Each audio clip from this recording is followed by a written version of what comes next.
229th Contact Monday, July 31, 1989, 7:16 am pages 483-502.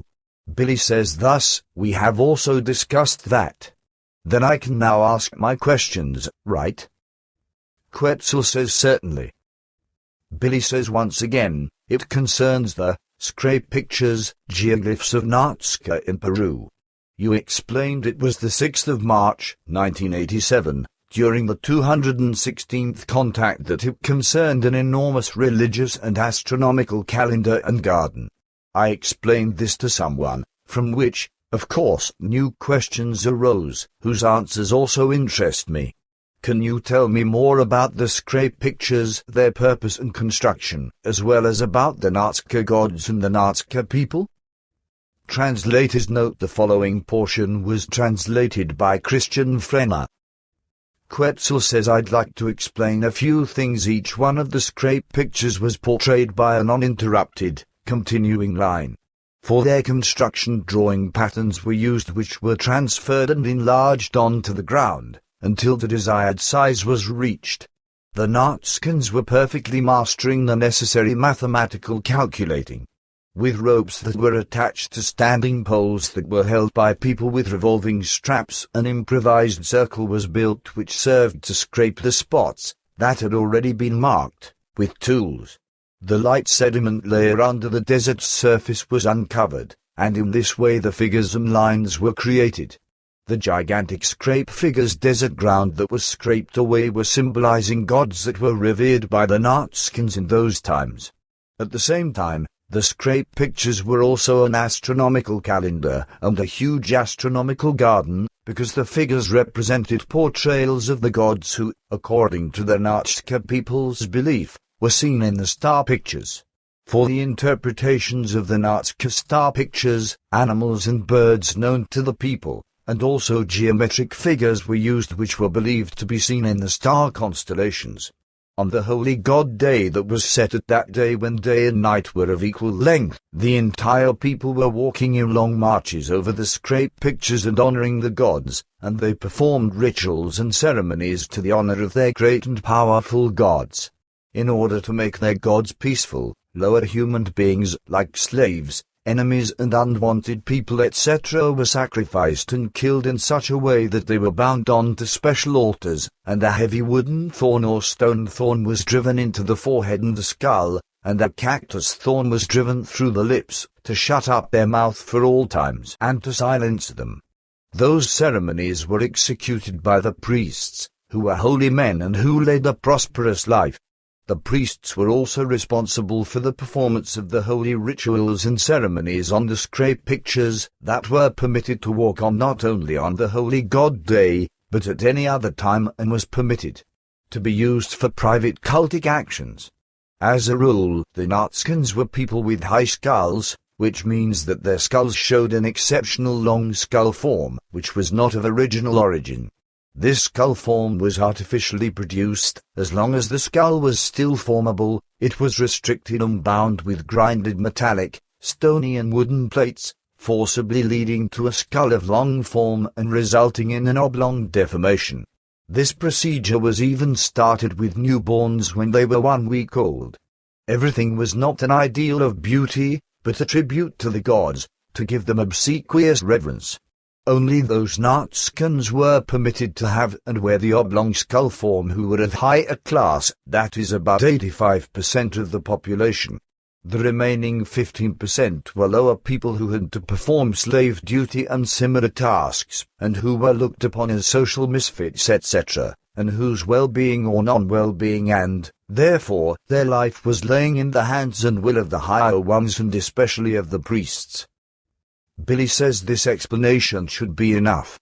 Thank you. Then here's another question regarding the advanced culture of the Mayans and their extinction or downfall, respectively. Can you report about this? I suppose that you have knowledge about the history of the Mayans, don't you agree? Quetzal says the Mayas are Indian people and language families in southern Mesoamerica. I have provided you with information about it before, but obviously you want to know more about it. Here it goes. Maya as a language exists in southern and northeast Mexico, in Guatemala, Honduras and Belize, with more than 2 million people who are speaking that language. If spatial cultural criteria are taken into account, there must be differentiated between those people who live in scattered settlings in the woodland of the tropical lowland, and those people in the colonial Spanish-oriented village communities of the cool temperate highlands. The Yucatec belong to the first category and are living in the Mexican states Yucatan, Quintana Roo and Campeche, as well as Lake Andans and Cherty, etc. Cacuels, Quiché and Sucha Hills are belonging to the second category. Regarding the hierarchy of political offices, it can be said that in the high regions there is a cult brotherhood, while in the lowlands the organizational form is that of groups of relatives. The first ones are pursuing a very intensive clearing through fire, where beans, pumpkins and maize are the principal crops that are cultivated. Those who are living in the forests are oriented towards extensive agriculture. The significant advanced culture of the Maya has developed since the year 2321 before Emmanuel's birth, and it formed the actual traditional Maya religion into the state religion. The Maya's descendants of today are still venerating the old gods of their ancient religion, which they elevate into a position of Christian saints. Nevertheless, the doings of the distant descendants are still determined by ghost powers.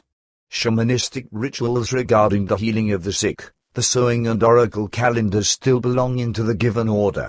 But if we view the time before Columbus, the following can be said. In those times the Maya were the holders of very highly advanced culture whose heyday began about 300 years after Emmanuel's birth and was lasting for about 460 years, before they, because of climatic changes, were befallen by drought catastrophes that wreaked havoc over the land and claimed 14,392,108 lives in only as much as 150 years.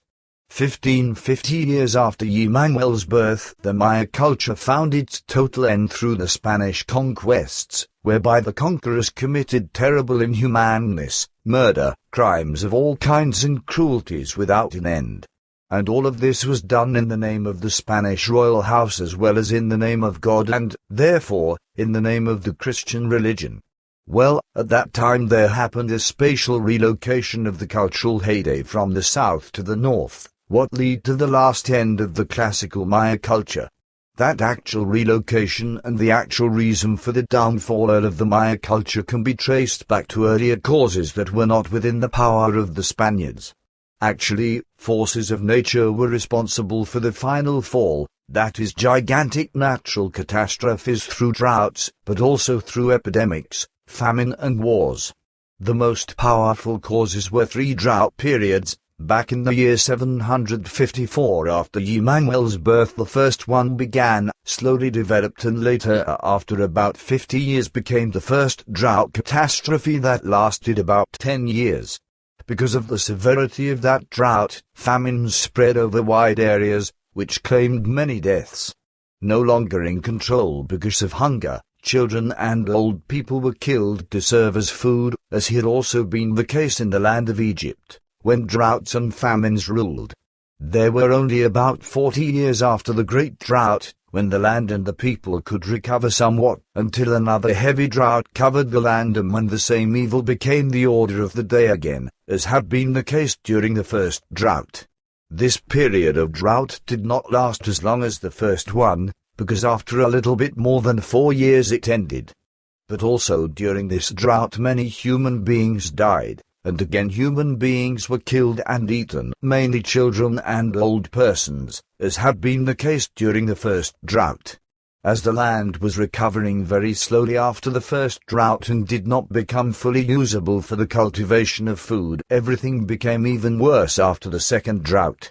That part of the soil that was still usable brought forth even less food, and so the people were living in want and had to live frugally during the following years and decades, until a third drought period broke over the land that lasted for another nearly 7 years. And once again, as a last solution for the hungry people, they killed and ate their children and old people. Finally, this last great catastrophe led to the breakdown of the advanced Maya culture and brought its final ruin. Translation